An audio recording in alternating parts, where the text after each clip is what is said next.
Assalamualaikum warahmatullahi wabarakatuh. Selamat sore, Bapak Ibu. Good afternoon, dear panelists, dear ladies and gentlemen. We are giving you a warmest welcome on the International Sharing Forum on Human Rights and Gender Series, Youth and Intersectional Gender Issues. My name is Anastasia Paniukova. I will be your moderator today. Ms. Nin, would you like to continue with the agenda, or should I explain the schedule today? Oh, you may read the schedule first, and then you call one by one. Okay. Yeah. So today, we are going to listen to the presentations by Ms. Kaltumi Abdulazeez, Ms. Lihini Rawatte, Professor Wyclife, and also Ms. Anju Jha. So Ms. Ninne Zahara, Head of ASEAN Studies Center, Universitas International Batam, will give her opening remarks. Okay, thank you Ms. so Ninne, much, the floor is Anastasia. yours. Surely, thank you. Okay, maybe I will greet all of you first. Assalamualaikum warahmatullahi wabarakatuh. Good afternoon, everyone. Anyway, I would like to introduce myself. My name is Ninne Zahara, and today I present as the head of ASEAN Studies Center, Universitas International Batam. Giving keynote speech, I may not take long, and also I'm really sorry I cannot join full of the seminar because we have another occasion in campus regarding curriculum and some workshops. So thank you so much for inviting me, giving a keynote speech for today. Thanking Ms. Nukila Ivanti. I'm greeting you as our partner from Women Working Group, the NGO that present and supporting this agenda. So Ibu Rina Syahrullah, thank you for supporting this agenda from the UIB's Women's Center, Women's Study Center in Universitas International Batam. I also welcoming and saying thank you a lot to our panelists. Yeah, we have a lot of them. We have Miss Lihini Rawatte from Gender and Development Practitioner from Sri Lanka. We also have Miss Anju Jha from Mandwi, Nepal. We also have Professor Wyclife Ong'eta from Kenyatta University, and our dearest moderator, Anastasia Paniukova from the DRI students. It's really honored for me to be today in several webinars. I'm the one who's moderating. I'm also become the speaker, and today I become the keynote speaker in here. So I really thank you for all the presence of the participant here. I'm not gonna showing much, but I would like to present what ASEAN Study Center in UIB has done several years since we are starting our study center. And actually, I would like to share screen a little bit. Okay, if you guys already see it, our ASEAN Study Center has a general vision, like we have the vision of ASEAN Study Center is to become a leading research center in regional area for Southeast Asian studies, and we have specific focus on Indonesia and ASEAN community, and will be achieved through an interdisciplinary and comparative approach. That's why we're not only talking about ASEAN as countries, we're also talking a lot of issues. We talk about human rights, we'll talk about the gender issues, we'll also talk about the youth issues, and also some disaster management plan and others. And also, this is some of our activities. We have done several international webinar. Yeah, we collaborated also with some other universities from NEF Law College in India. We also collaborated with Ministry of Foreign Affairs of Indonesia, the MOFA, and we have done a lot of their agenda of study and also research. And also we make also a collaboration with international treaty law studies in Universitas International Batam, and in these sections also in international sharing forum where we collaborated with women working group. Yeah, thanks a lot to women working group that's always include us to their agenda. It's really fun learning new things and also new knowledge that we got from the International Sharing Forum.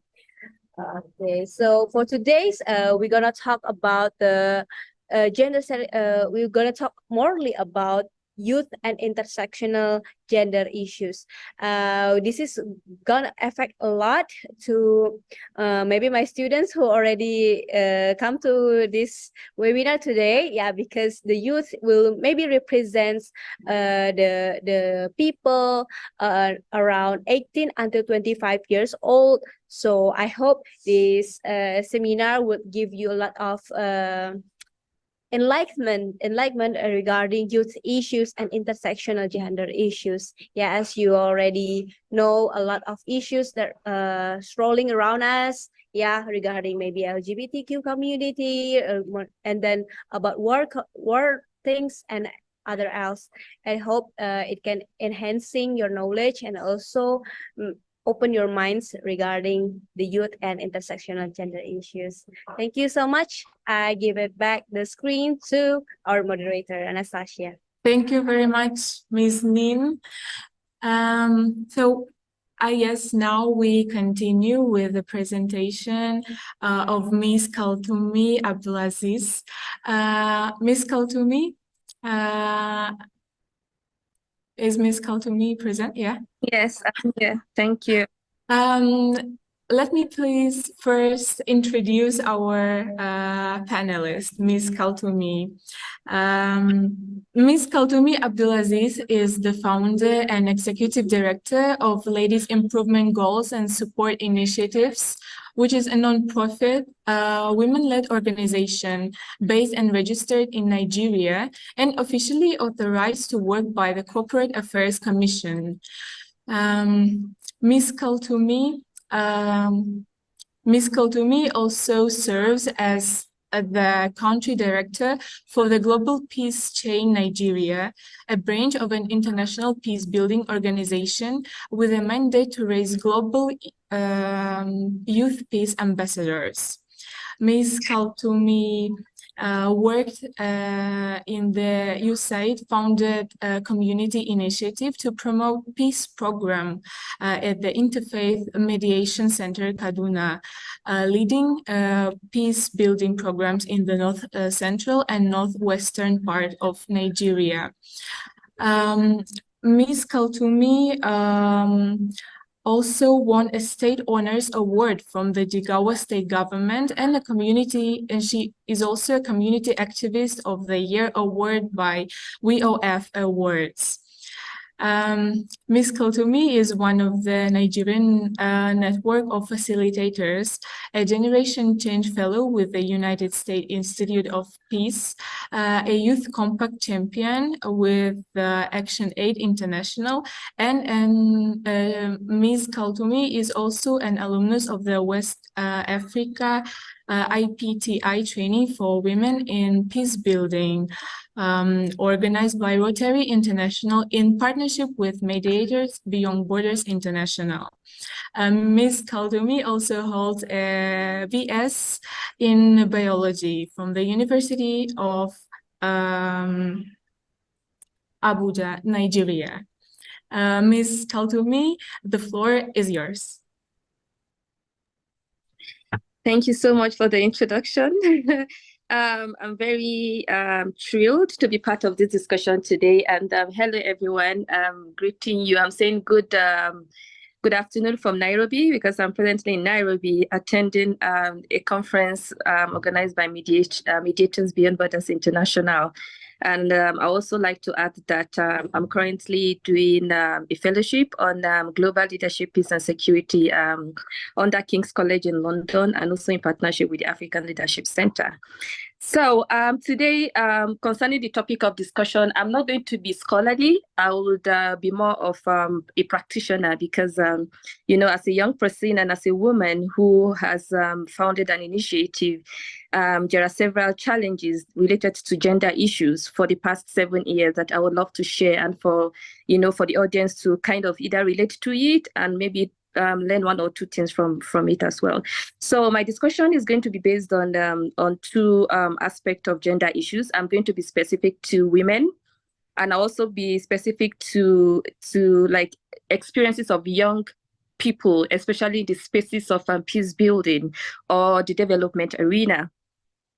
Some of you might accept the fact that there has been an intergenerational resentment of women, you know, ostracized from being part of decision making. Especially, I like to speak to context, you know, coming from Africa and specific to Nigeria, because we all have different experiences, you know, depending on where we are coming from. And one of the questions that I always ask people is that why is it that we have so many resolutions about women? For instance, the Beijing conference, the CEDAW conference, that is the Convention on the Elimination of Discrimination Against Women. We have the United Nations Security Council Resolution 1325, and we have even more. We have 1820, we have 1888, we have 1889, specific to women inclusivity and sexual violence against women. Why is it that we don't have convention for the elimination of discrimination against men?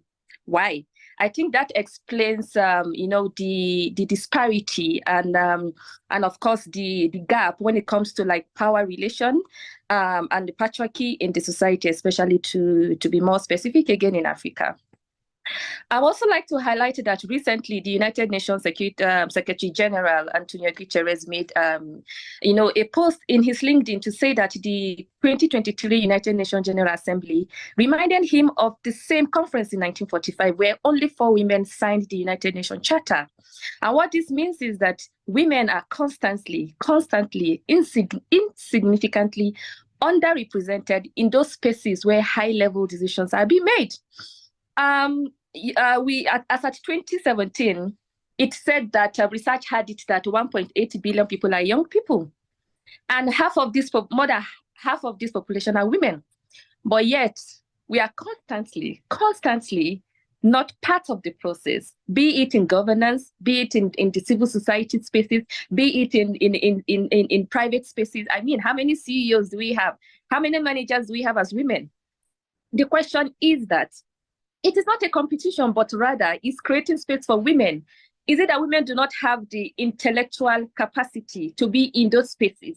Is it that women do not have the experiences to be in those spaces? Or is it just because of their gender that they are constantly, you know, constantly kind of thwarted from fulfilling their potentials and aspirations? And also, this also brings me to the point where, as a person who has an organization back in Nigeria, how I was constantly told, you know what, stop wasting your time, just go get married. I mean, how many men are being told to go get married? It's not like I am old. I'm talking about when I was like in my 23 years old, 24 years old. I was harassed severally, not just online, even offline, even by some family members. People keep on reminding you that the only thing that gives you value as a woman is to be married. And I think, and this factor has killed a lot of dreams. A lot of women have lost their hopes and their aspirations of becoming what they are passionate about. And these are issues that we often don't discuss. How many times do we harass men to go get married? These are some of the, you know, the social constructs and roles, you know, that is being ascribed to gender in the society, which is also definitely reducing the rate of development, you know, in the society. Now, bringing it outside the context of women, challenges faced by women, Let's talk about young people in the spaces of peace building. You know, issues about adult centricism. You know, in a recent conference I attended in Finland by Network of Religion and Traditional Peacemakers, one of the points that came out really strong was adult centricism. The fact that when young people, you know, are kind of portrayed as perpetrators of violence, however, people cease to recognize that young people, you know, young people are innovative. Young people oftentimes are frontliners when there are emergency situations. I mean, how many old people have you seen bringing about developing or most of these tech innovations and all that? It's young people that usually come up with all these ideas. People often forget this aspect of young people, but to generalize to say, you know, young people are perpetrators of violence. And it is on this note that young people are oftentimes missing in that table of discussion, but we are usually recognized at the peak of conclusion just when they realize that, oh, young persons are missing in this table. And then that is when I'm sure a lot of you have seen it online. Oh, we need a young person to fit certain role. And just at the end of it, you see, this is a voluntary role. I am not saying that it is bad to be a volunteer, no. But there are stages and experiences that people, you know, people aspire, and people have kind of, you know, over time had those kind of experiences. And I think they should be recognized for it. They should be recognized for it. Certain leadership roles, young people should be able to take upon those roles, and not just constantly to be placed in a stage of, you know, voluntarily. I'm not saying voluntary is a bad thing, but I think it is high time we begin to put young people in that spaces where high level decisions, you know, are being made, and where people are not threatened by young people taking over their spaces or taking over their positions, because that is the idea of adult centricism. Another thing is political endorsements. Oftentimes, I've seen so many times where young people take upon ideas and they're being hijacked. Before you know it, they are being hijacked. It happens all the time, especially in my context. And at the end of the day, some of the opportunities that are even meant for young people, that young people are supposed to kind of participate, especially in grant calling. How often do we see young people, youth-led initiatives and organizations having access to some of these opportunities because of the bureaucracies, the huge requirement, requesting for audited account for 5 years? I mean, you call me a young person, how do you expect me to have 25 years of experience when I'm even less than 25 years? And I think this is one of the reasons why we are beginning to talk about, you know, decolonization in the sense of having direct access, you know, to begin to include young people in a meaningful and also in a constructive way. And this is why at Legacy, my organization back home, we have what we call the Local Action Fund, where we fund young people, just young people in the peace building spaces. And the idea behind this program is to kind of shift power to young people, to own the process of decision making, to own the process of conflict management and mitigation in their communities, to give them an opportunity to learn in the process, because that is what process leadership is all about. Even when you have a referent power, you know, when you are engaged in a collective in a collective kind of you know, work system, it has a way of creating sustainability effortlessly. And we also have specific programs where we fund women-led organizations, women-led initiatives and groups, you know, to give them spaces where they are able to exercise you know, their skills, and also for them to fulfill their dreams and aspirations. So yeah, I think I have 15 minutes. Please do notify me when my time is up. So yeah, basically and centrally, I think the ideology about women having this androgynous, you know, kind of nature, where there's this expectation of society that a woman must have both the masculine and the feminine kind of trait. That is the only way they'll be able to be leaders. Even the idea about hugs, social identity idea that says that people tend to kind of relate more with their prototype. all of these have further kind of factoring reasons why women are oftentimes treated differently. Women expectations from women are always different, based on their femininity, and based on how society have described them, women to be. So now, coming back to the specific challenges to young people, also is the gender bias. I've seen in several situations. I'm going to use Barack Obama as an example, where there was a time he was making a speech about a shooting that took place in the US, and he began to shed tears in the process of narrating the situation. And people were like, "Oh, he's a good man, he was able to express himself, blah blah blah." But when Hillary Clinton, in a different situation, kind of got emotional during her speech, there was a lot of backlash on her. People said she was fake. People said she was this. People said she was that, because the expectations of her is that people have already defined her as a woman who ought to be androgynous in nature, forgetting the fact that she's human and she has the right to express herself. So you can see how gender plays a role as to how followers kind of perceive their leaders, and people's reactions to women and men are always different. There are so many examples. Another good example is Jacinda Ardern, who was the Prime Minister of New Zealand. I think that was in 2020. There was a lot of backlash on her again, and it has nothing to do with her competencies. It has nothing to do with her experiences. It was just about the fact that she's a woman. Recently in Nigeria, just in the just concluded 2020 re-election, Natasha Akpoti came out she came out to contest for the Senate seat. Her experience as a woman was different. People said all manner of things to her. People, is it the name calling? So many. In fact, her mandate was stolen from her because she's a woman. But well, I'm happy that after the Supreme Court judgment, she was able to take that mandate back. But what about people who do not have the resources to go to court? These are some of the experiences that women face, and it has nothing to do with feminism. It has nothing to do with, because oftentimes when you talk about women's right, because women's right is a human right. When you talk about women's right, people think, oh, you're just trying to be, people have different ideology and understanding of what feminism stands for. But the moment you come out to begin to speak about women's right, people just see you differently. People say all manner of things, just by expressing yourself as a woman. So yeah, these are the narratives, and these are the dynamics, and these are the situations that women kind of face. Even in the political spaces, there are hidden violences against women that women don't even talk about because of how the society might define them, maybe after their term or their tenure in governance. And also another question we should be asking ourselves is, even when women attain those positions, oftentimes they don't spend more than just one tenure. Oftentimes it is just first and last. It doesn't go beyond that, because the society does not really see women as leaders.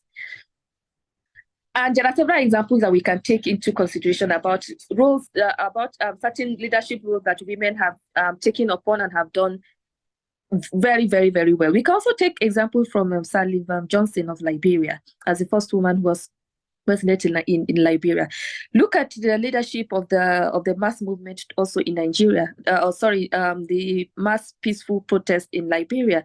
We can see how women were able to mobilize themselves to create a change after a post-war, in Liberia. So these are all some of the examples to prove and to show that women can win and women can lead if those spaces are created for them to kind of showcase their skills, and also to share their experiences, and also to contribute their quota to the development of a country.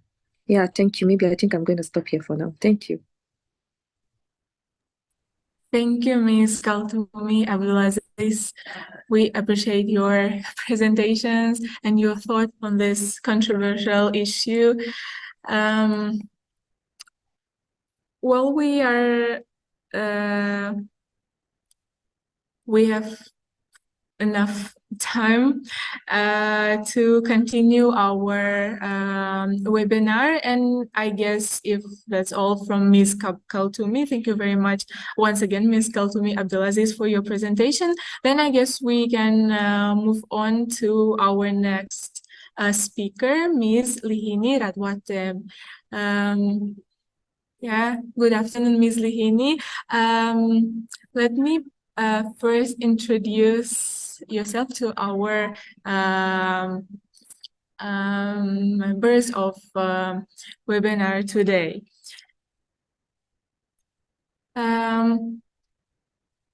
Ms. Lihini Rawatte, our next panelist, is a development practitioner and an independent researcher specializing in gender, peace, and security in Sri Lanka and the broader Asia-Pacific region.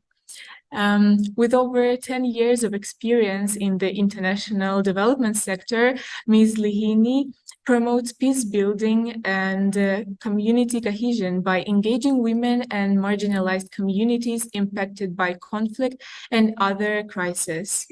Ms. Lihini's work also looks at bridging the gaps between development practice, academic discourse, and policy analysis, particularly in gender equality and sustainable development. Ms. Lihini holds BA in International Studies, Communications, and Gender Studies from Monash University, and also a Magister in Global Diplomacy from SOAS, University of London. Drawing from Ms. Lihini's academic and professional experience, her research focuses on the nexus of gender, peace, and security in Sri Lanka and in the Asia-Pacific region. Ms. Lihini, the floor is yours. Thank you so much for the introduction. Let me first share my screen.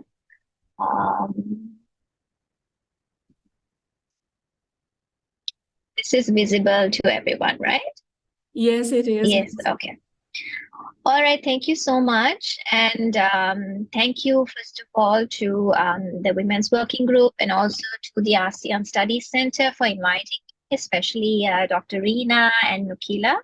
Thank you so much for the opportunity, and I really look forward to the discussion.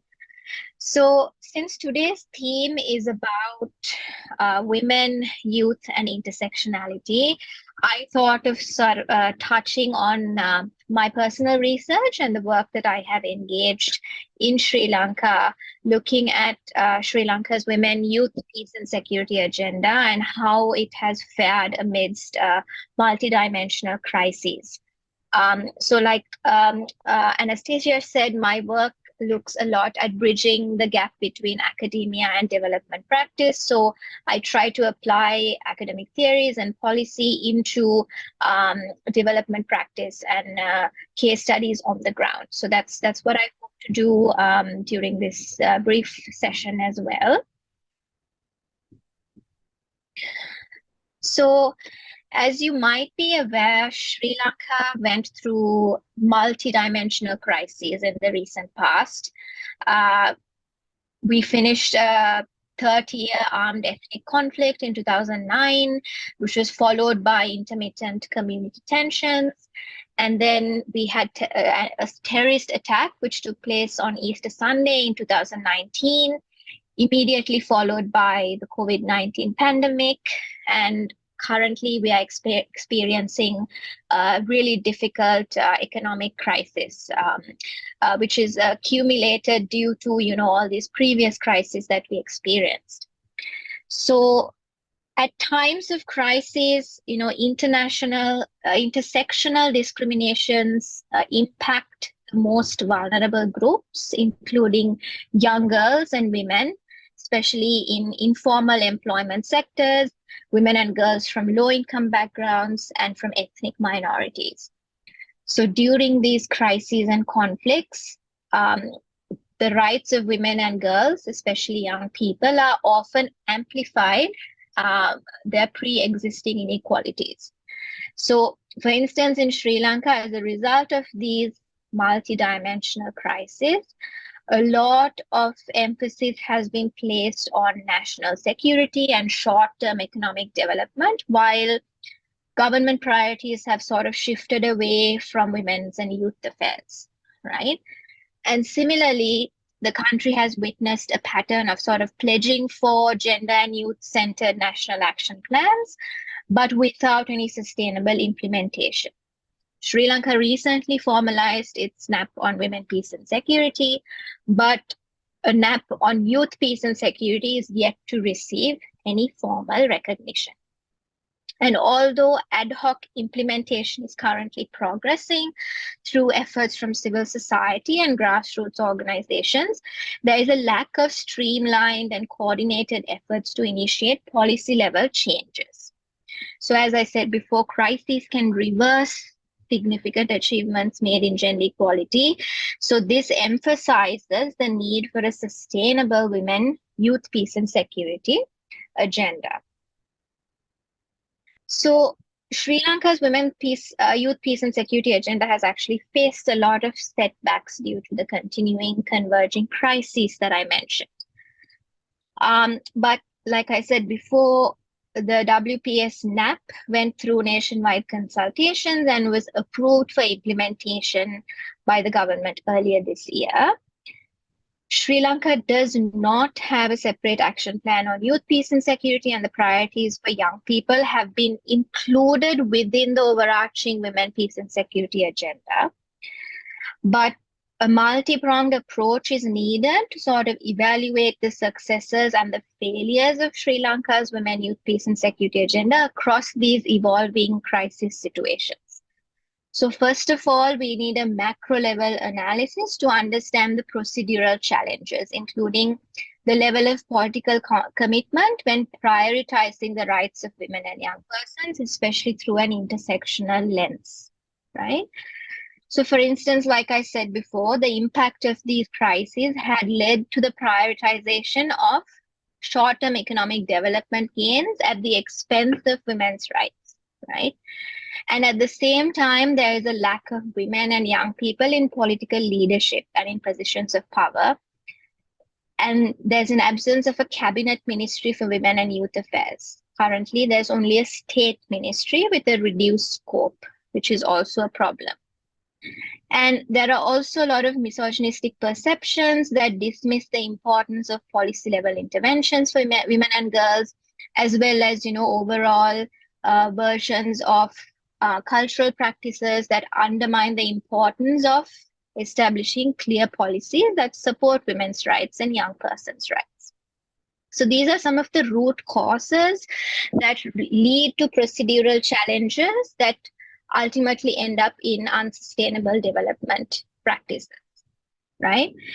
And we also need a normative analysis to look at the socioeconomic and socio-cultural factors, including patriarchy and gender power relations. So Sri Lanka is a traditionally patriarchal society with men considered as breadwinners, and this creates an inherent gender power balance. And we also have archaic laws that were introduced during the British colonial era, which continue to kind of discriminate women's rights. For example, the Shops and Offices Act prohibits women from working at night, which in turn creates, employment segregation. And additionally, we have customary marriage and property laws that prevent daughters and women from accessing land and financial resources. And also, Sri Lanka's ethnic conflict that spanned over 3 decades brought a major transformation in women's roles in society. And today, 1 in 4 households in the country are headed by a woman, predominantly as a direct consequence of the conflict. So over 1.2 million women have become heads of households, and they have to sustain a livelihood for their families and their young dependents and take on roles that are not traditionally held by women in their local communities. So the gendered impact of these crises has highlighted the changing nature of peace and security through the increasing inequalities faced by women, especially women heads of households and their young dependents who have a lot to lose without a sustainable women, youth, peace and security agenda. So like I said before, transitioning to a new role as the head of a household in a conventionally patriarchal post-conflict society has led women heads of households to experience a lot of intersectional discriminations that have been heightened within the present context of multidimensional crisis.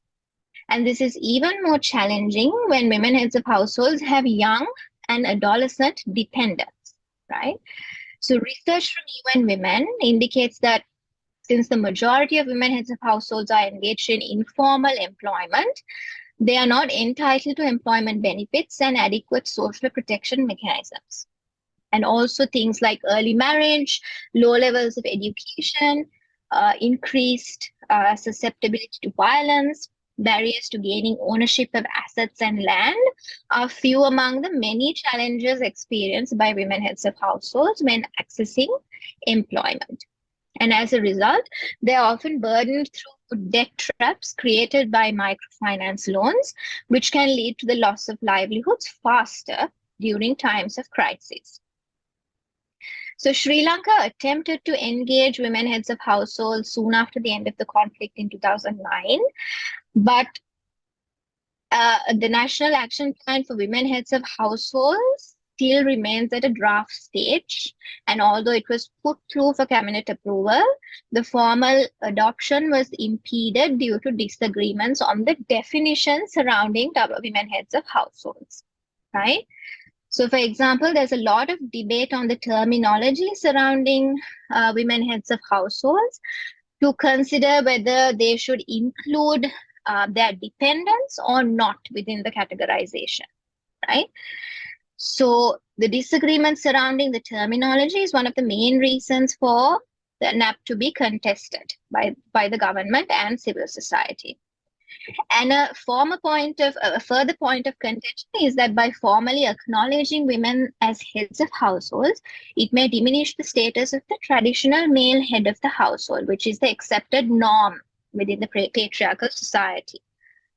And because of this, there is no nationally accepted definition for women heads of households, and this creates a series of problems because a lot of development efforts in the country, women heads of households are generalized as a very homogeneous group, and there is no intersectional definition that captures their varying needs and circumstances. So this has led to the exclusion of vulnerable groups of women heads of households, such as women with disabilities, women with spouses who are living with disabilities, divorced and separated women, elderly women, transgender women, ex-combatants, and widows of former combatants.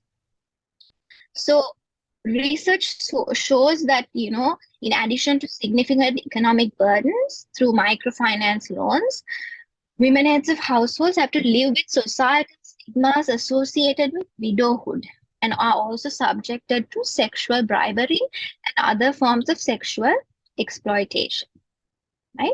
And it's also interesting to note that the geographic focus of women heads of households is different. The conflict affected areas are mainly concentrated in the north of the country, but there are women heads of households prevalent across the country, right? The majority being military widows or living spouses of the government military personnel. So it's important to note that war widows are concentrated in the north are Tamil, while the majority of military widows towards the south are Sinhalese. So these women fall on both sides of the ethnic divide that propagated the conflict as well. And what is often overlooked by policymakers and practitioners is that we need to bring these women to the forefront of policy attention. It would not only support sustainable economic development, but also strengthen key peace-building conversations that are vital to Sri Lanka's recovery within the context of these current crises. So within this backdrop, the national adoption of the Women, Youth, Peace and Security agenda will provide an all-encompassing definition for women heads of households and provide recognition to their young dependents along intersectional lines. So first of all, the NAP addresses the issue of the definition, right? And it gives legitimacy to women heads of households and their dependents. And this would make way for legal, policy, and institutional reforms. It also addresses the impact of displacement experienced by women and girls, and the majority of women heads of households are displaced as a direct consequence of the conflict, right? And this would also dedicate a thematic priority to address the concerns of both military and war widows, including women ex-combatants and women heads of households. It will formalize women's protection and security, which is a grave concern for women who are heads of households in a traditionally patriarchal society. And a comprehensive youth peace and security agenda will also provide redress for women heads of households who are struggling with debt traps due to microcredit and microfinance channels. And finally, it will promote women heads of households' active participation in peace building, conflict prevention, conflict resolution, and decision making, which will bring a lot of attention to young people and girls' engagement in peace building as well. So finally, we have seen, so I have taken this case study of women heads of households because it's unique to the Sri Lankan context, and it emphasizes the pressing need for a holistic and intersectional women, youth, peace and security agenda for Sri Lanka, right? And as a way forward, it's important for policymakers and development practitioners to lobby for the formalization of the overarching women, youth, peace and security agenda while laying the groundwork for implementation by using examples from other countries in the region as well. So, for example, Nepal was the first in South Asian region to formalize and implement the WPS NAP, and Bangladesh was the second. And also important to mention, the ASEAN regional strategy on WPS is also a strong guiding resource for the region. So in all of these instances, the NAPs have identified and responded to the unique issues faced by women and young people during times of crisis. But in the Sri Lankan case, it's also important to identify the priorities of young people and advocate for a dedicated youth, peace and security agenda as well. Thank you so much for your attention. I'm happy to respond to any questions during the discussion. Thank you. Thank you very much for your presentation, Ms. Lihini.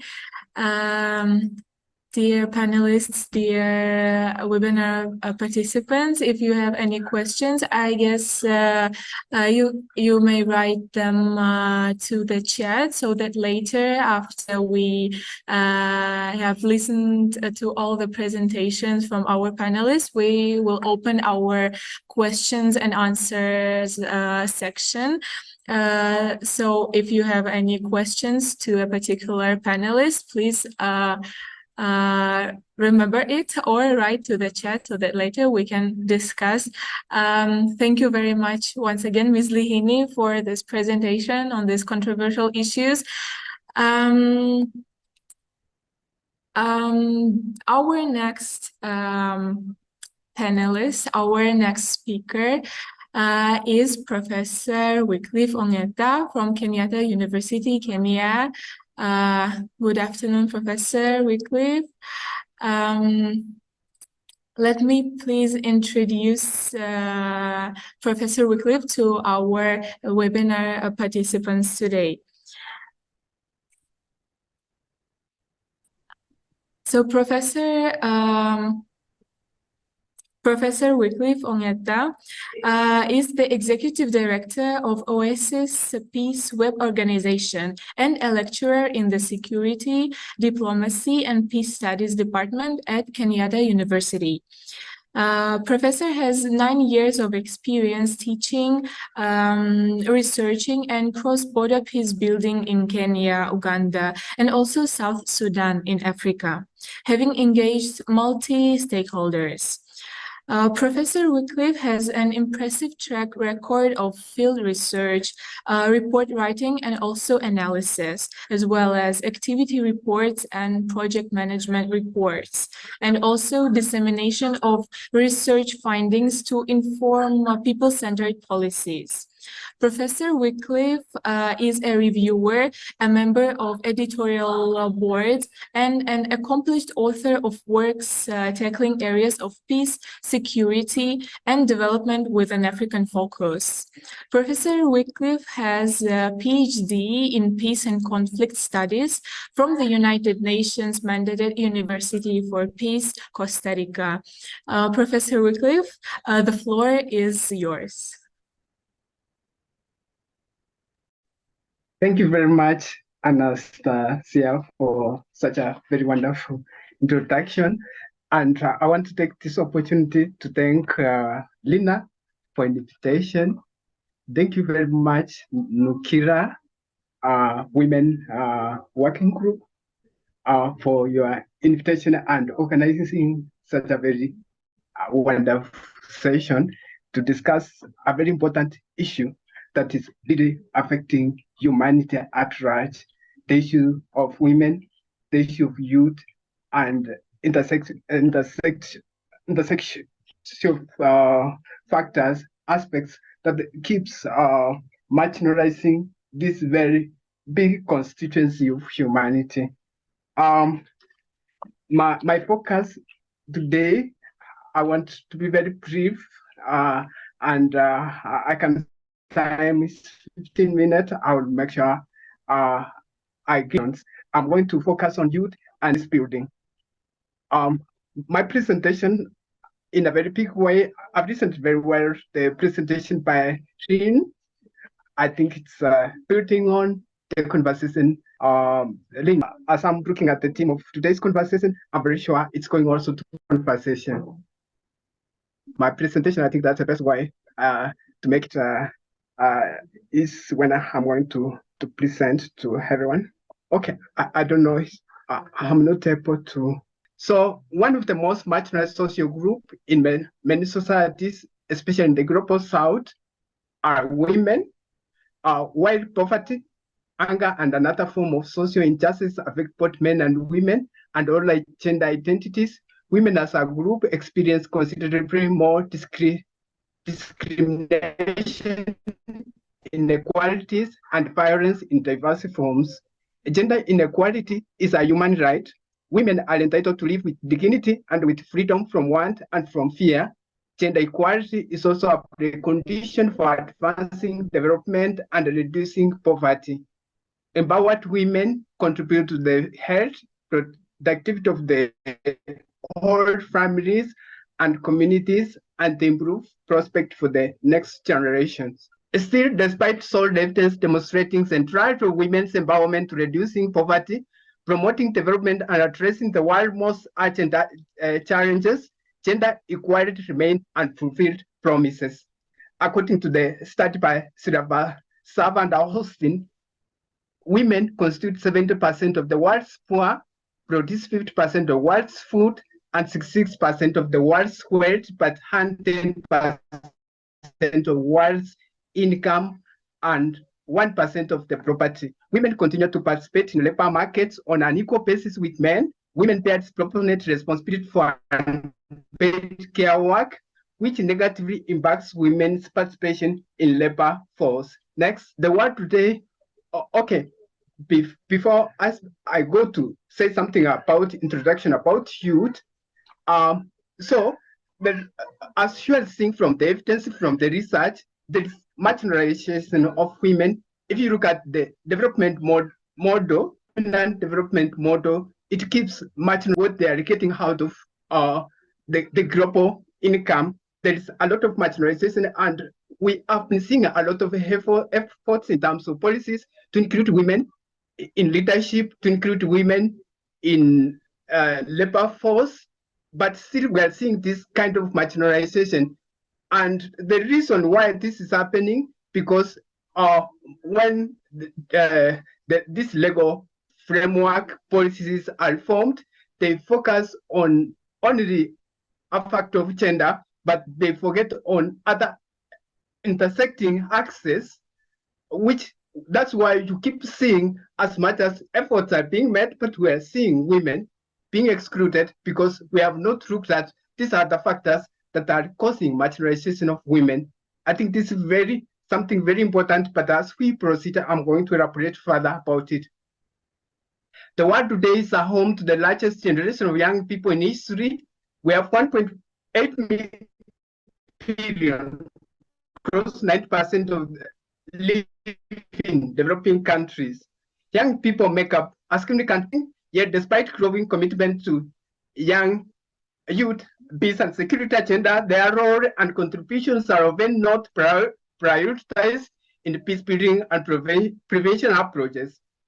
Connected to each other like never before, young people want and already contribute to resilience of their communities, proposing innovative solutions, driving social progress, inspiring political change in urban as well as in rural contexts. Something very important that this kind of constituents, this kind of population, this kind of people should also be forefront in addressing very important challenges facing humanity. You cannot afford to exclude such a kind of force. Beyond peace building, young people display ownership, agency, and leadership in diverse areas that are of significant local, regional, national, and international peace and security, ranging from climate change to tackling inequalities. I'm going to show you some more examples what youths are doing regarding this. While inclusion and diverse policies have largely focused on gender, there have not been similar concerted effort focused on age and youth. And I think this is why Lina and Nukira thought that we focus on something and intersectional. If you look, we have in decision making, in mediation efforts, you don't get youth. Maybe they think that this group, they don't have experience. So, but this group, my experience in working with youth is a very innovative kind of a group. These people who can come up with very amazing ideas, which can contribute a lot in addressing issues, challenges facing the world today.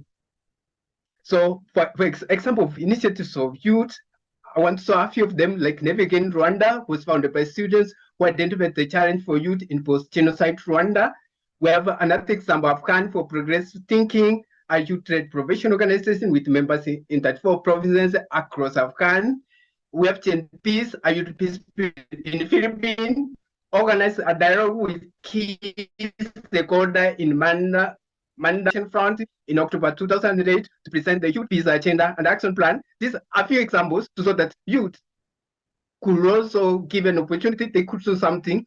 And it's needed to make sure that youth are in the forefront. Let me take you through some legal frameworks and actions to promote women and youth empowerment. As I said before, we have very, very, very powerful legal frameworks, and I think this is why today, if you compare with earlier years, there is a lot of improvement. We have more women in leadership today. Even, for example, in Kenya, we have a Chief Justice who is a woman. We have more women parliamentarians. We have more women in very powerful positions, and not only in Kenya, and in other countries in Africa and the world today. It's because of these efforts that is being made. These efforts are not in vain. It's very important. It's bearing fruits. But now we want to look at those the inequalities in these legal frameworks, which is still contribute, not giving women and youth opportunity to bring out fully their potential and contribute to development and addressing the issue of peace and security globally. So let me take you through very quickly. We have first wave of feminism, 1848. The slogan was, we hold this truth, be celebrated that all men. Just go back, Rina. There's something. Yeah. First wave. The first wave through the first wave of feminism, that's when women were given the voting rights. In those years, can you imagine that women were not voting? Can you imagine? But that's when, through the first wave of feminism, women were given voting rights in America and in other countries. Second wave of feminism on the issue of cultural, I think what Rin was saying, it's around 1960s, they started addressing those cultural issues, issue of patriarchal norms and practices that are hindering women. They started focusing more on that wave of women themselves. That the issue of part of the efforts. Is Wyclife disconnected, or it's only me, my problem? I guess Professor has some internet connection problems. Okay. Probably we just wait for 2 minutes. For and Professor to reconnect. Can you hear us, Professor Wyclife? Please switch on your microphone, Professor, so that we can hear you. Yeah, sure. Thank you. There was some disconnection network. So let me go very quickly. Yeah, you still have time, Let's Professor. move to next Please slide. continue. Sure. So there's World Conference on Women, and the last Beijing Fourth World Conference on Women. This is what brought about the UN Resolution 1325, and this has really made significant contribution towards women participation in peace and development issues. We have been also having women movements, Me Too, women's marches, dealing on issues of addressing issues of gender violence. And also we have women and development, women and development issue where women already are integrated in development process, although this is in exploitative way. And this is because of the dominant development model, which is the patriarchal kind in nature, which is actually undermining women efforts in development. And this is really something that we have to look to. Next, Rina. Okay, and again, we have gender and development. We're concerned with gender and gender development programs are implemented, and inevitably lead programs lead to some of the things I was asking, like if you look at this development, the policies frameworks, the legal frameworks, so we have them, but you see women are included, but still their issues are not being addressed because of other intersectoral factors which are causing inequalities and they have not been addressed. And that's something we should look at. It's not like, okay, the women, the global south, the global north, there are other issues which are different regional issues that are affecting women that should also be taken into consideration. So we have also some other legal frameworks supporting youth participation in leadership, in development. We have the UN Resolution 2250, which is in place and trying to minimize barriers of youth inclusion in issues of development, decision making. Next, Rina. Then we have also another action, the UN Secretary General Peacebuilding Fund. This youth focus and youth-led peacebuilding project that have significant youth participation component and really follows youth peace security approach. And also we have World Bank Group Youth Summit that play a role in addressing some of the most critical global challenges we face and reinforce the role of youth in leveraging the local solutions and making them global to help achieve the World Bank Group's twin goals of ending extreme poverty and fostering shared prosperity. And there are more other actions that are supporting youth. So let me speak a little bit about these intersectional gender issues, because this is something which is very important, and I think it's contributing to the inequalities that we keep seeing. People are discriminated against for multiplicity of reasons, like what I've already said, including ethnicity and race, religion, caste, age, disability, sexual orientation, socioeconomic and geographical location, in addition to gender bias. Therefore, when gender intersects with other axes of marginalization, women are more likely to experience many layers of discrimination. Intersectionality could serve as a veritable tool for appreciating how this discrimination materializes and intersects. It's based on understanding that men and women have layered identities which have resulted from social relations, history, and power structures. Through a deeper appreciation of multiple identities and the consequent pattern of discrimination, more effective responses can be specifically designed to address them. Next, Rina. Intersectionality helps us understand why, despite an increasing stringent rhetoric validating women in peace agreement negotiation and a remarkable emphasis on the representation for women in women, peace, security agenda, negotiations consistently fall short in adequacy of their representation and reproduce class, ethnic, religious, and patriarchal hierarchies, even as they pretend to dismantle the barrier to inclusion for women.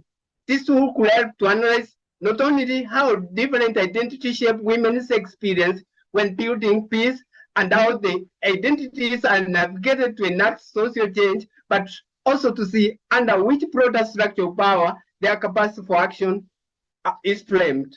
Next, Rina.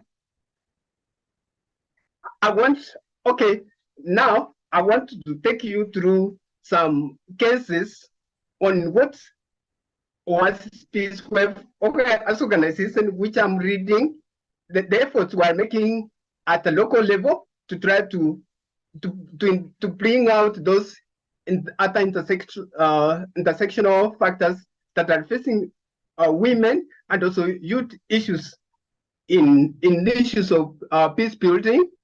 I want to take the case of Karamoja region. This region which has experienced violent conflict for decades, and this region women have been marginalized, and that's why I was saying marginalization of women differs from region to region. Like here, these cultural issues, they are really pushing women to the margins, and yet women are very important actors in these conflicts. And you get when there is conflict resolution, women are not involved, and yet they play a major role in these conflicts. Youth are not involved, and yet youth are the key people who engage in resolving violent conflicts. So I'm going to look at building the issues of we are doing currently on building the capacity of women to resolve conflicts, engaging leaders to involve women in issues of peace and community development. This is what we are doing currently, and youth empowerment initiative. Next, Rina. So this is one of the forum we Oasis Peace Web organization in collaboration with the University of Sheffield. We are building the capacity of youth in addressing the issues affecting their community, like issues using of technology in countering the negative narratives, issues of addressing the climate change. This early and semi-early trend, we want to make sure that youth are at the forefront in climate change mitigation. These are part of the issues we are focusing in a bit to build the capacity of youth. Next, Arena. This is part of the training of capacity building. We're trying to make sure that these youth are empowered, that they're able to be at the forefront in addressing the issues that are affecting their community. Next. This is about tree planting in mitigating the issue of climate change. We are engaging youths in addressing the issue of climate change. In this place, there's a challenge. People are cutting trees to burn charcoals as a source of livelihood. We are discouraging this kind of way of life to make sure that youths are planting trees. You can see these are youths we are engaging to make sure that the place there are trees everywhere as one way of mitigating the issue of climate change. Next, on top of that, about youth empowerment, this is young people. And I think I didn't show you another photo whereby these youths, they are in school, starting in benches, I found that this was discouraging youth from study. So in cooperation with the county government was space where we make sure that these youth have very decent lockers, decent chairs, such that they can learn with comfort and they can be motivated to learn. So we are providing, especially in the conflict zone, we are providing with the youth are comfortable. And because of this initiative, the enrollment, I think, supporting the school feeding programs, because they can't their food, and this is what is really bringing you to school. So we have also this women empowerment project. We are building the women resilience in addressing the issue of climate, devastating impacts of climate change. Women are taught how to do kitchen gardening. Women are taught how to have some initiatives to promote their livelihood. Women are also taught how to resolve community issues. The capacity, we build the capacity in terms of conflict resolution, which is very important. Next, so this is part of the efforts of building the capacity of women. We are engaging women. We have women who have been trained and sent back to their communities in those conflict affected areas to be part of the efforts of resolving the conflicts that is facing their community. So it's not us who will be there to solve those issues, but they're there. And every time we're getting feedback that doing marvelously very well in solving community conflicts. Next, as I said earlier, we are engaging leadership, country leadership, and also national government leadership to make sure that in development plans, women issues are there, are being addressed. The issues like when it comes to conflict resolution, mediation efforts, women are excluded. We're engaging leaders, we're engaging elders, leaders at all levels to make sure that women issues are being addressed. This is one of the efforts that we are doing at the grassroots level. Thank you very much for listening, and I'm looking forward for questions. And thank you very much, Rina. Thank you very much, Nukira, for organizing this very amazing kind of forum. Thank you very much for listening. Thank you very much, Professor Wyclife, for your presentation about youth and intersectional gender issues in peace building. Dear panelists, dear webinar participants, I would like to remind you once again that if you have any questions, please do not hesitate to write them in the chat so that later when we open our questions and answers section, we can discuss these questions. Please write to whom you would like to ask this question and write your question, please. Now, I guess we thank you very much, Professor Wyclife, once again. Now we are going to listen to the presentation by Ms. Anju Jha. Good afternoon, Ms. Anju. Let me please introduce Ms. Anju to everyone. Ms. Anju Jha is the president of Mandwi, implementing diverse projects and advocating for policy change to ensure an equitable society. Ms. Anju has been involved in conflict mitigation, mediation, humanitarian and development work for 16 years in many organizations. Ms. Anju Jha is particularly passionate about funding radical solutions to address the growing social conflict among the communities and inside the family. Ms. Anju wrote multiple articles on political, social, and women's issues in newspapers and magazines. Furthermore, she is also engaged in conducting various research projects. Ms. Anju's academic background is in public administration and sociology. Ms. Anju, the floor is yours. Oh, Ms. Please turn on your microphone so that everybody can hear you. Yeah. Yeah, thank you. Namaste, namaste to all. I'm glad to be here, um, and the main thing, as shared by organizer, that all are student, all are young people today here, and other thing like the speaker, intellectual speaker, and most of the speaker we met before in a different forum.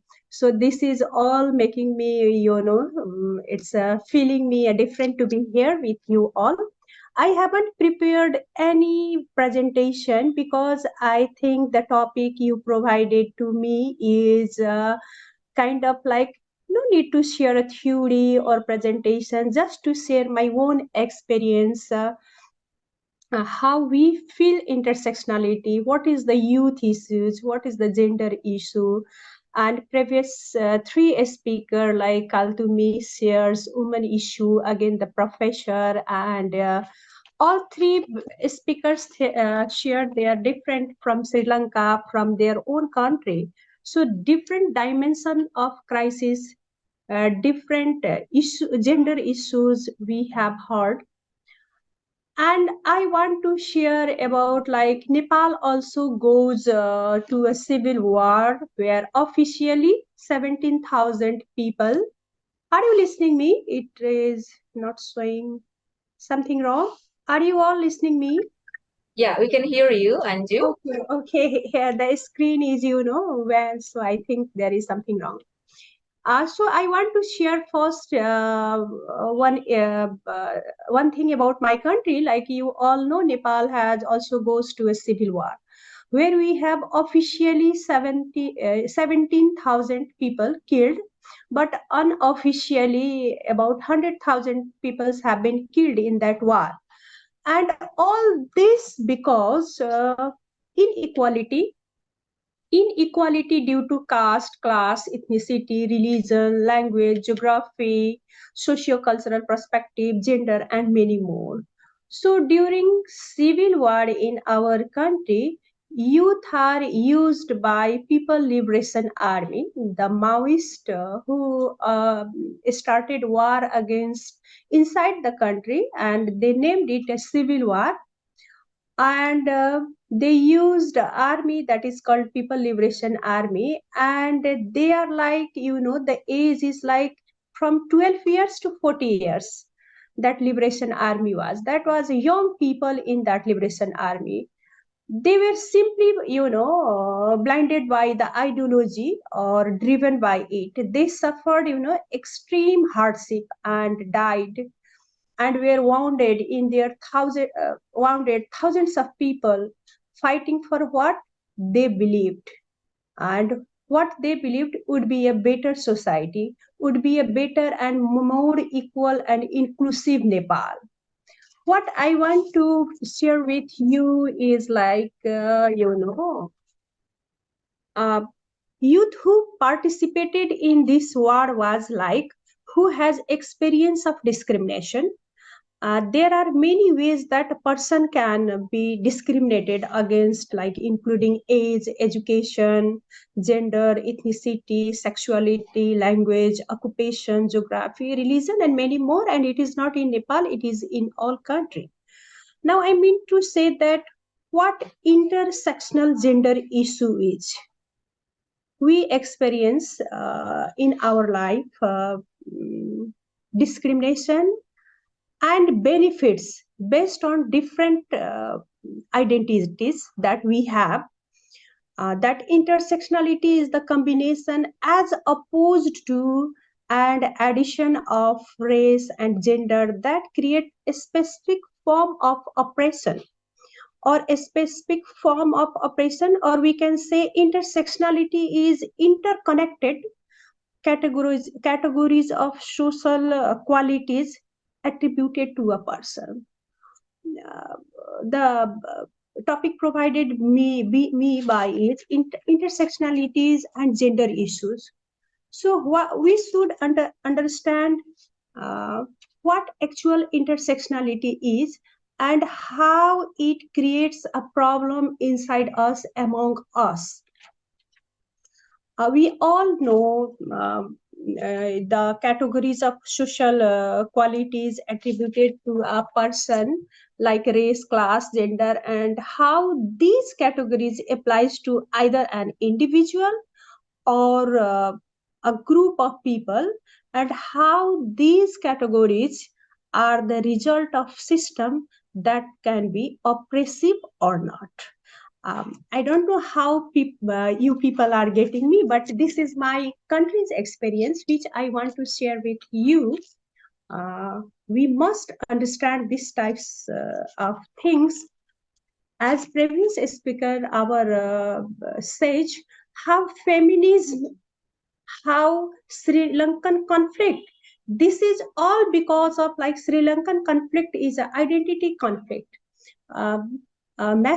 Feminism is like we are discriminated by gender and sexuality.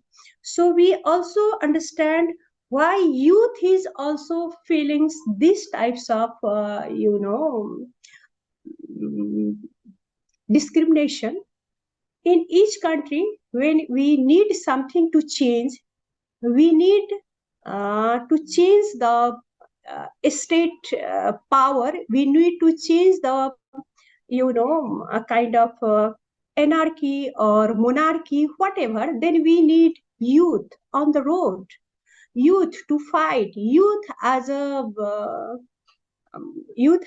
army, youth has everything.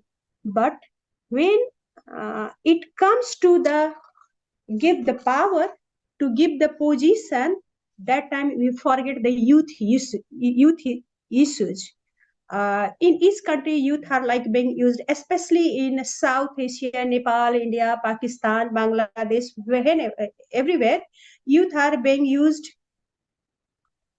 I am using the terminology used.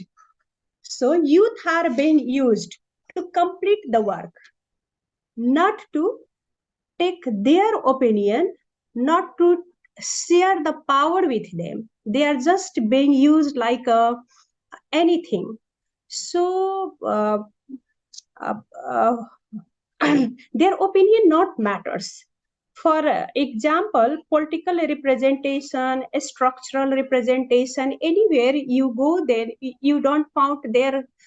It comes, okay, they are immature, they are not mature, they are so young, so they need more experience. But when it comes, they have energy to come on the road.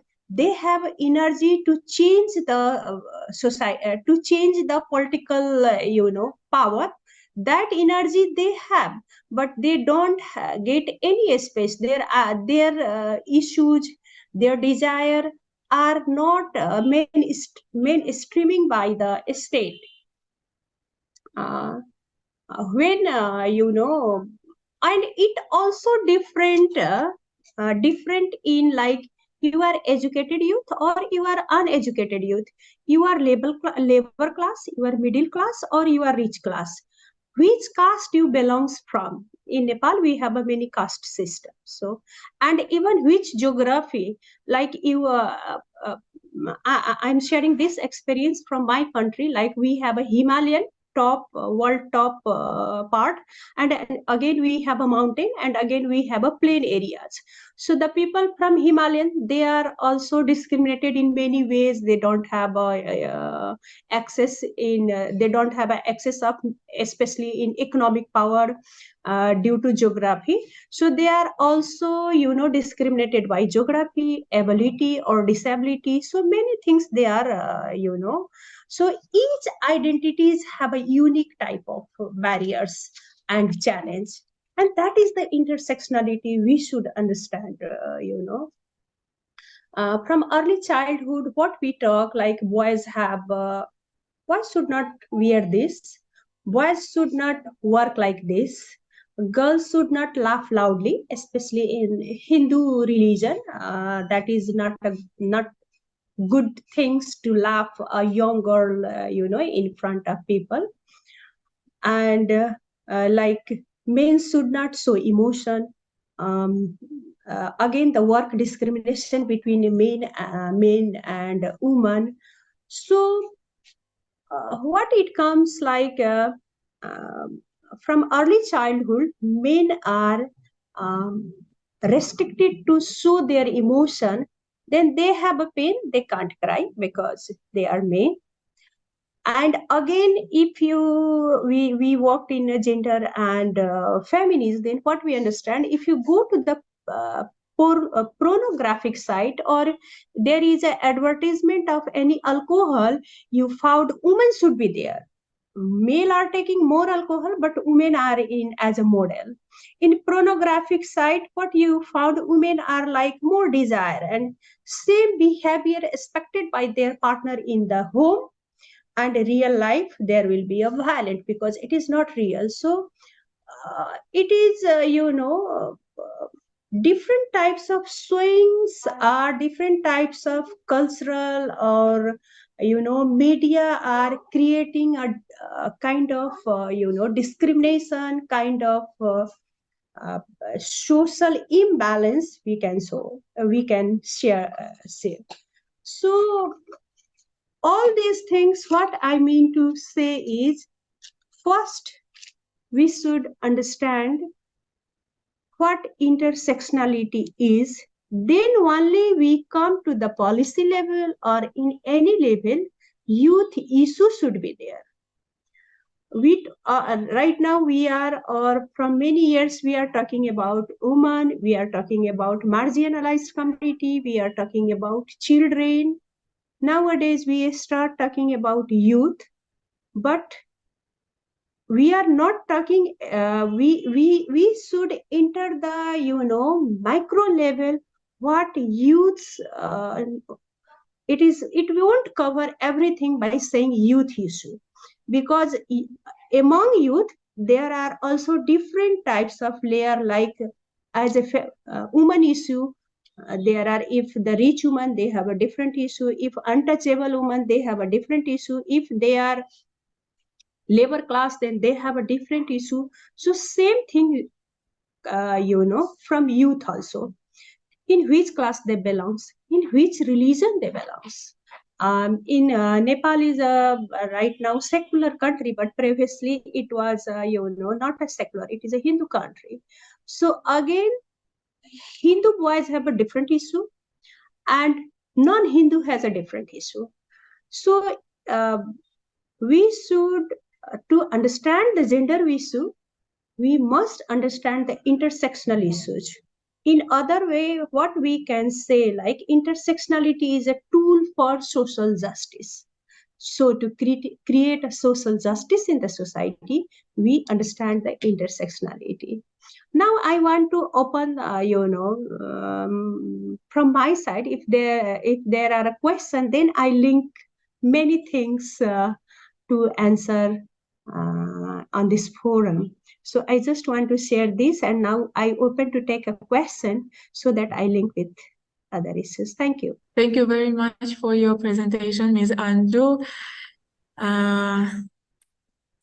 So now I think we can move on to our question and answers session. We have enough time to discuss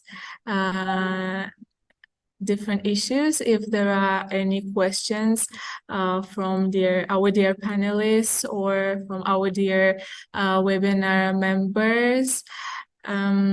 So far, I do not see any questions in the chat, in our chat in Zoom, but if there are some questions, please do not hesitate. Yeah, I see Ibu Rina.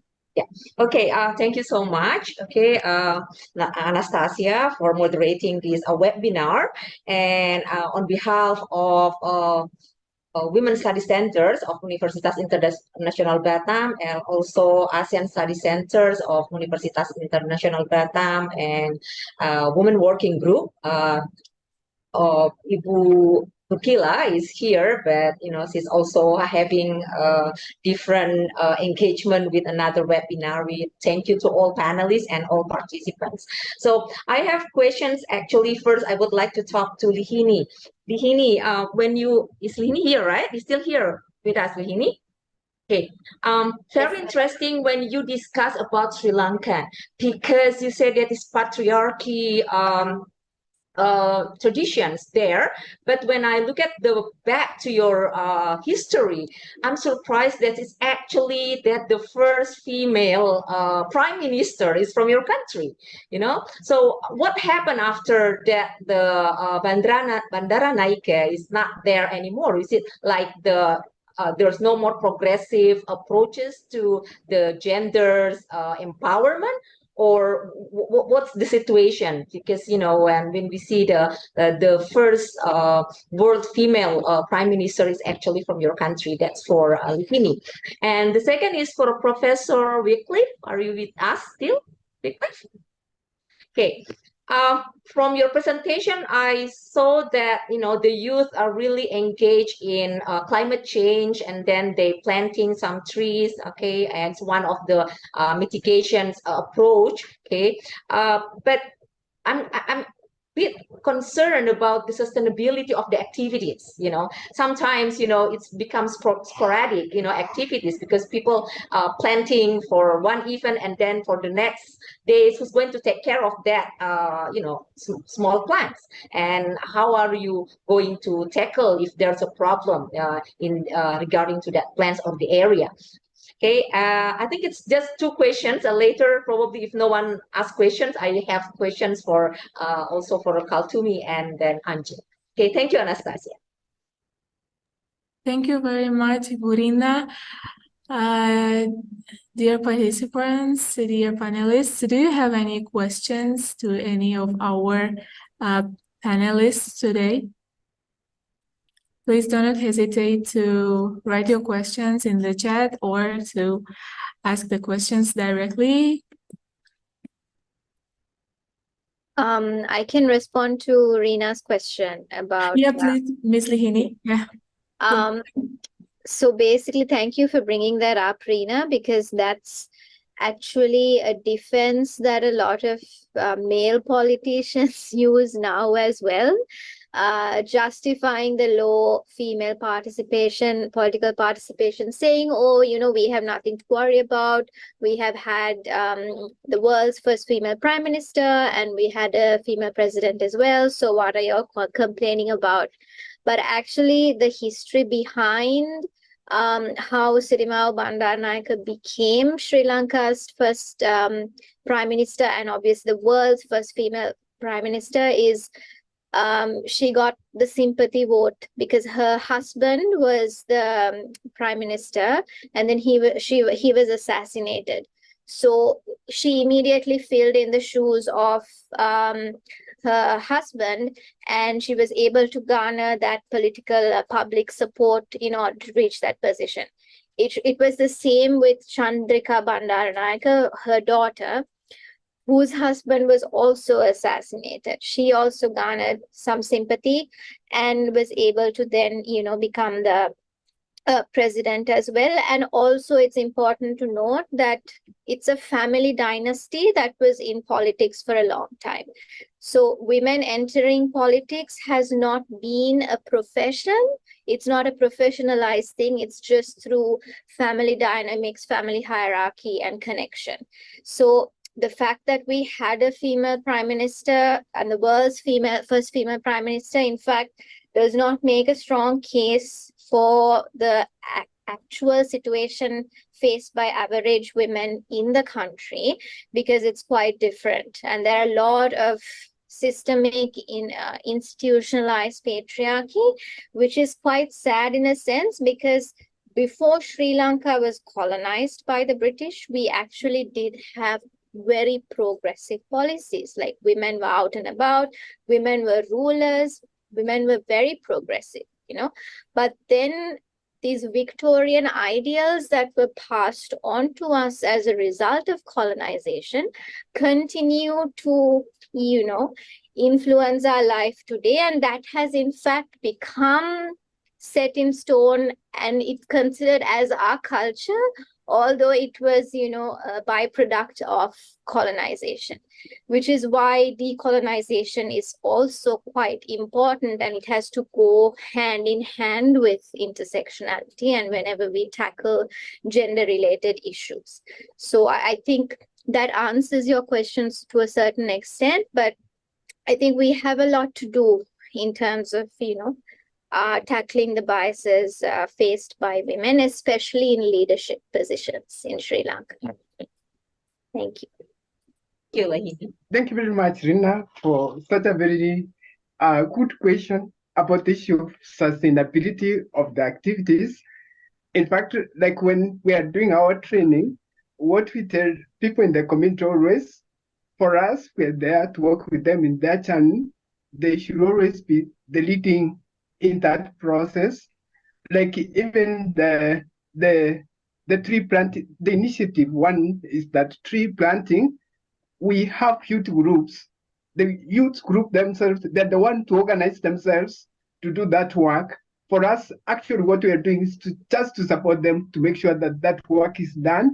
And also, we are working collaboratively with the county government. In Kenya, we have two levels of government. We have national government and county government from that particular region. We are also working in collaboration with other organizations working in that region to make sure that these activities will continue. The flow of these events will continue. We just tell the participants, even when we are building their capacity on conflict resolution, mediation, we always inform them just we are there to support their channel. They are the leader in everything that they are doing. So for them, the moment they have that understanding, even that activity you saw youths doing, personally, I was not there, but they informed me, look at this, what we are doing in our community. For us, just we support them and collaborate with the other agencies, government, and other parties who could be interested to support their issues. I think even when we are not there, this thing will, I believe, will continue happening because if they have that self-drive to address issues affecting their community. Thank you, Rina. Thank you, Wyclife, so much. Thank you very much for this interesting discussion, for this session. Dear webinar members, do you have any other questions? So far, I do not see any in the chat, but maybe... Can I continue, Anastasia? Because I would like to ask also. Yeah, okay.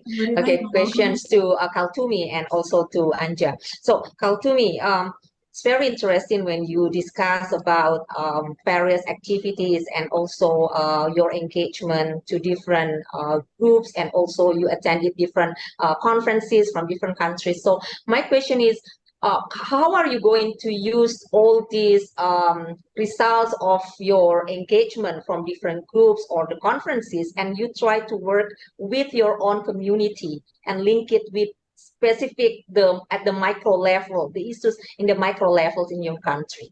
So, it's more like a comparative, studies, and how you're going to bring it, how you're going to interpret it to your local community. That's for Kaltumi. And then from Anju, I'm really interested when you talk about the Dalit. When we were in Austria, in Salzburg, we talk a lot about it. Could you please elaborate how it's really difficult, the situation, if you are, for example, you are from the Dalit, the lowest caste, and you are a woman, and you are also, young women, okay, and you're also uneducated. So what sort of, this kind of multi-dimensions issues and approaches, how is your organizations going to help them? How you're going to tackle this, because this is a very aggressive issues, I think, in Nepal, and you work, and then you're one of the presidents of the organization in Nepal working with this area. Thank you. So shall I start or can? Yeah, it's okay, Anju, you can start. Okay. Your question is like in our country, especially we have a Dalit caste, means that is untouchable group, and under Dalit caste again there are 16 caste, sub caste. So in Nepal, what we understand, we have a 121 language and around 25 caste. And again, there are Hindu. Inside Hindu, we have a different caste. We have indigenous community. Among indigenous community, we have a different caste. We have a Muslim. Under Muslim, we have a certain caste like Darji, like Sikh, many castes. So we have a different caste in our community. And in Nepal, due to caste condition, the worst situation is Dalit because they are untouchable. Nowadays, our constitution guarantee that each citizens of Nepal have equal right in our constitution. But in practically, it is the different things. It is still untouchability is prevailed in our society. So they are being an untouchable group. They are not allowed to go in the temple. They are not allowed to use tap or a well in the same time when higher caste are using that tap or that well. That is one thing. And the again worst situation of Muslim community in our country, because they are in minority. They are this year census shows they are about 4.06%. And again, due to the Islamic beliefs, and also they are not going to the government school. They are only going to the madrasa, and that is not recognized by our country. Madrasa education is not recognized by state. So if you are educated, but your education is not recognized, so you are not educated. You are untouchable, but you are socially not allowed to sit in the same place, not allowed to go in any forum. If you are going, because constitution has guaranteed, law has given you full right to access all the powers, but people are saying, she is coming here, their face expression is different. So we can understand, if you are feeling different behavior, then all your confidence goes down and down. So again, educated women, but from Brahmin community, which is the superior caste in our country, and again we have a plain land. There is a Madhesi community. They have to cover their faces, and they are not access everything as accessed by Hill Brahmin, means other. So we have a varieties of things in our country where constitution, where policy is unable to give them power to exercise everything. So this is a social and a structural problem. This problem is not right now not created by a state, but previously it is created by our religion. It is socially constructed, cultural beliefs. So what is happening now? Now we have a 33% representation in each sector, but Brahmins are there, few indigenous are there, Dalits are not there, because they have access to go to school. Previously it was not.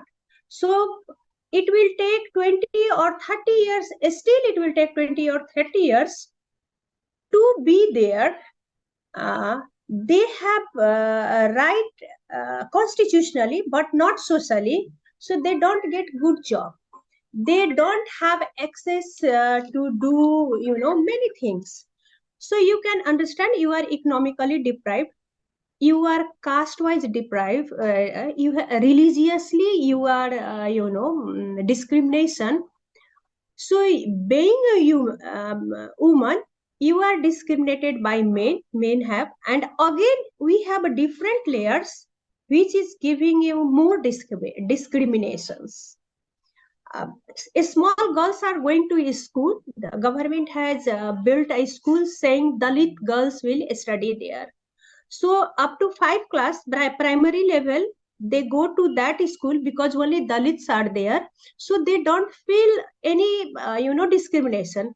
But after primary level, then go to the other school where all castes are there, then they have a different behavior from their friends, from their teachers, and then they drop out from the schools because they don't feel felt warm welcome by their teachers, warm welcome by their friends. So few girls in the corner or few boys from the untouchable groups in the class with different behavior, and it is kind of a chronic going on. So these are the things. It will change only by social revolution, because constitution guarantee everything, but constitution can't take mentality of the people, can't change. And right now, what is the problem? Policy implementer are not from the untouchable group, not from the Muslim group, not from the marginalized group. So they are all who create this type of issues in past, they are now in the implementing position. So it is still it will tough to implement in the behavior. So that is the problem in our country ongoing. But yes, in South Asia, I think Nepal has a very good constitution. In coming year, in right now we have a 33% guarantee in each sector, in job, in police, in army, and politics. Means all our all political party have give 33% ticket to the woman. And right now again we have a kind of radical rule going to be implemented soon.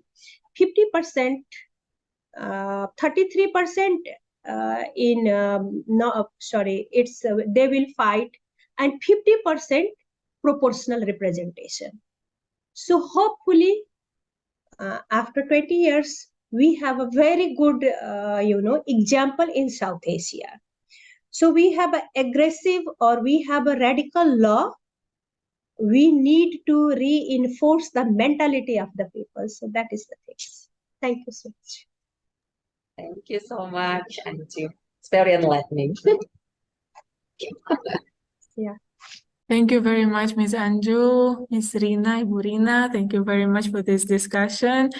We have not so much time, 3 more minutes for questions and answers session. Dear panelists, dear webinar members, if you have any more questions, you have 3 more minutes to ask them.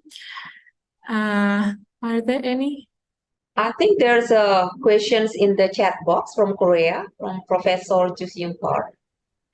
Yeah, about, oh, I see, about salary difference between gender. Whom was the question addressed for? Okay, I think it's anyone from all of the panelists can answer this, because she would like to compare from Korea and from the other countries. Yeah, okay. Yeah, please, we can start our brief discussion about the salary difference in Korea. In Sri Lanka, actually, there's no difference in the starting salary between men and women, but women lose out when they have to leave the workforce for childbearing and childcare, and there's no adequate social protection mechanisms like flexible work and creche services, child support. So as a result, women are the ones who often stay back at home, and they lose out on that career progression.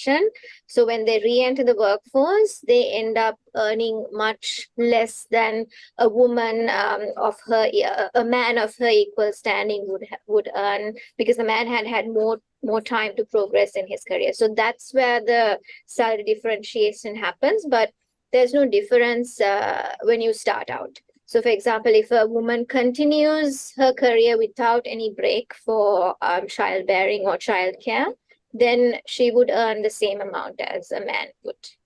Yeah. Thank you very much, Ms. Lihini. Any other opinions or questions? so far. What about in Nepal, Anju? Is it like the starting is the same?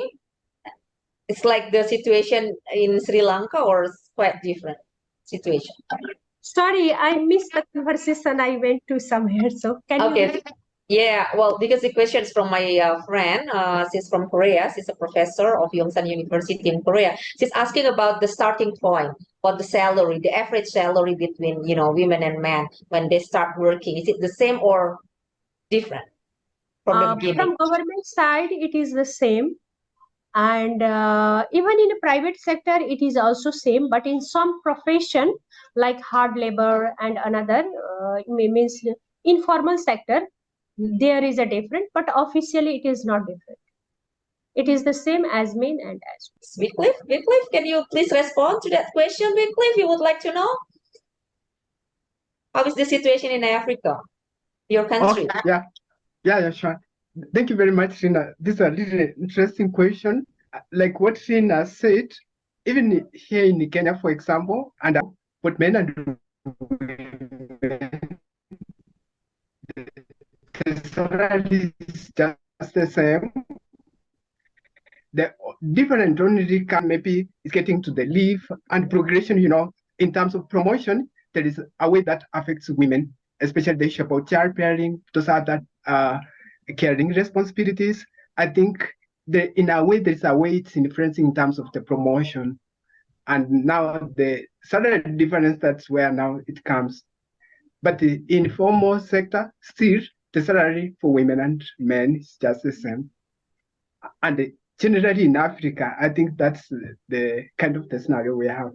Yeah, sure. Thank you very much. Thank you very much, Professor Wyclife, Burina.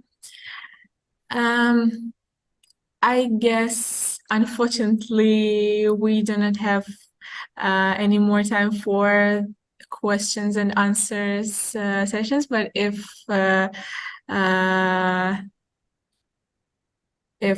our dear panelists and webinar members would like to continue the discussion, I guess in person later or in the chat, we can continue this discussion, this interesting discussion of these issues, really controversial issues. I guess we are now going to our closing remarks and announcements session. Ms. Nukila Efanti, I guess, is going to give her closing remarks and announcements. Ms. Nukila? But Nukila, are you with us? Okay, probably she's having she told me that she's having a conference, okay, in Bangkok. On behalf of the Women Working Group, I would like to say thank you so much to all of you, in particular the panelists. We have friends from Africa and from South Asia, and also our wonderful moderator from Russia. She's a student of Universitas International Batam at the moment, and others participants here.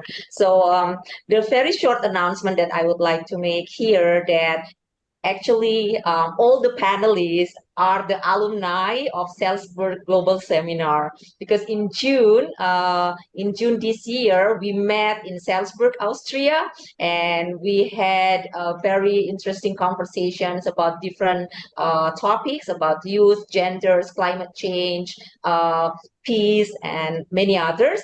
Okay, so this is my opportunity together with Ibu Nukila to invite them to share their knowledge and insights regarding the topic, and because this is very important topic. So inshallah in December we are going to have another webinar with the different topics, and then we would like to invite other friends and colleagues to participate either as a moderator or as a panelist or as a participant. So please keep contact. We would like to invite all of you, and then please be active and your engagement in the discussion, because this is very important issue. Okay, again, thank you so much, Anastasia and Lihini, Anju, Wyclife, and Kaltumi. Okay, thank you so much. Okay. Back to you, Anastasia. Yeah, thank you very much, Ibu Rina. I guess we're at the end of our webinar today. Thank you very much, dear panelists, dear webinar members, for listening, for attending this webinar, for asking and answering the questions. I would like to remind everyone, so kindly remind that in the chat, there is a link to the Google Forms. Please fill in this Google form in order to get the certificate from today's webinar. As for closing remarks from me, I'm very pleased, and it's a great honor for me to be your moderator today. Everything has gone very safely today. We had enough time to listen to the presentations, to listen to the questions, and to answer the questions. It's a great honor for me to study at Batam International University now as a Dharmasiswa student and be a moderator today on this webinar. Thank you very much once again, dear panelists, dear professors, dear webinar members. I'm pleased to be here as your moderator today. Thanks for attending our webinar. I hope we'll see each other on the next webinars next time. So I think that's all from me.